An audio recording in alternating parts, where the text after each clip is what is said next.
72 शब्द प्रति मिनट शुरू। सभापति जी, मैं इस बिल का विरोधी नहीं हूँ। मैं अपने कुछ संशोधनों के साथ इस बिल का समर्थन करना चाहता हूँ।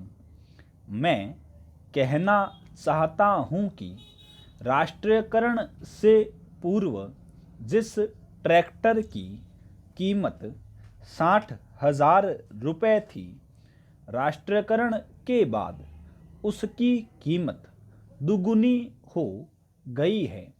जब से यह काम सरकार ने अपने हाथों में लिया है, तब से ट्रैक्टरों के दाम बढ़ गए हैं। यही कारण है कि सरकार को इसमें इतना लाभ मालूम पड़ रहा है।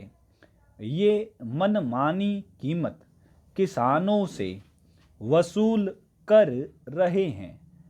जितने दाम बढ़े हैं, उस हिसाब से तो इन कारखानों को करोड़ों रुपयों का लाभ होना चाहिए था। सभापति जी, माननीय सदस्य मंत्री महोदय से पूर्व जब अपना भाषण आरंभ करते थे तो बहुत तालियां बजती थी, लेकिन मंत्री बनने के बाद हमने इनका उस तरह का भाषण नहीं सुना। आजकल तो वो जो सरकारी अधिकारी इनसे कहते हैं, उसे वह आसानी से समझ लेते हैं और अपनी बातें भूल जाते हैं। इसलिए इस बिल में मैंने जो संशोधन किया है, उसके द्वारा मैं चाहूँगा कि यह जो इतनी बड़ी लूट किसानों की हो रही है, वह समाप्त हो। यह बिल 50 पेज का है, लेकिन किसानों को छोटे ट्रैक्टर मिलेंगे या बड़े ट्रैक्टर मिलेंगे, इस बात का कोई जिक्र नहीं है। सारे देश में कानून के द्वारा किसानों के पास छोटी छोटी ज़मीनें होती हैं, लेकिन ट्रैक्टर का कारखाना अभी तक बड़े ट्रैक्टर ही बना रहा है। ट्रैक्टरों के दाम भी बहुत बढ़ गए हैं। यदि किसानों को ट्रैक्टर खरीदने के लिए सरकारी कर्ज न मिले तो कोई किसान इतना महंगा ट्रैक्टर नहीं खरीद सकता।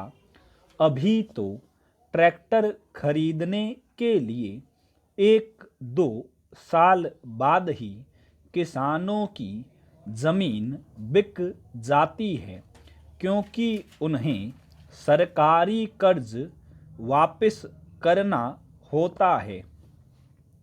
महोदय, यद्यपि मैं इस बिल का समर्थन करता हूँ, लेकिन मंत्री महोदय से यह कहना चाहता हूँ कि इस पर जनता की राय ली जाए।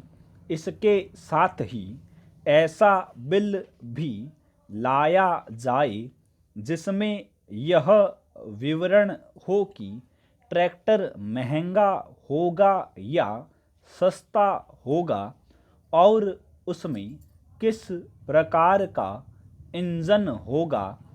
बिल में यह प्रावधान भी हो कि राष्ट्रीयकरण के बाद जो भ्रष्टाचार बढ़ गया है, उसको कैसे दूर किया जाएगा, तभी हम समझेंगे कि वास्तव में इस देश में कृषि क्रांति आने वाली है। तभी इस विधेयक की कोई सार्थकता होगी। स्टॉप।